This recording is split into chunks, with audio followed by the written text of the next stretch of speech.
Venezuela says it has ended steps towards restoring diplomatic ties with the U.S., after comments by the woman nominated as the next envoy to the UN.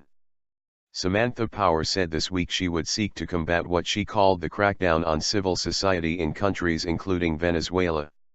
She was speaking at a U.S. Senate confirmation hearing on Wednesday. The remarks prompted an angry response from Venezuela's President Nicolas Maduro.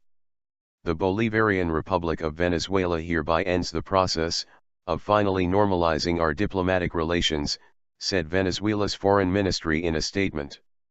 It objected to Ms. Power's interventionist agenda, noting that her disrespectful opinions were later endorsed by the State Department, contradicting in tone and in content earlier statements by Secretary of State John Kerry. Poor relations. Relations between the U.S. and Venezuela have been strained in recent years. They last had ambassadors in each other's capitals in 2010. Washington angered Caracas by backing the Venezuelan opposition's demand for a full recount of the presidential election in April to replace Hugo Chavez, who died in March. Mr. Chavez's anointed successor, Nicolas Maduro, won the vote by less than 2 percentage points.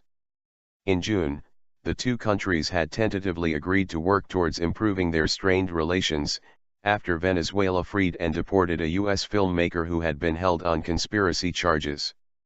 During a regional summit in Guatemala, Mr. Kerry said he had agreed with Foreign Minister Elias Jaw on an ongoing, continuing dialogue in order to establish a more constructive and positive relationship.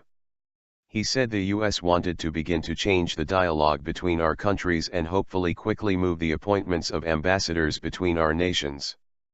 Mr. Jaw said at the time that for Venezuela it was important to build a relationship based on the principles of mutual respect and no interference in internal affairs.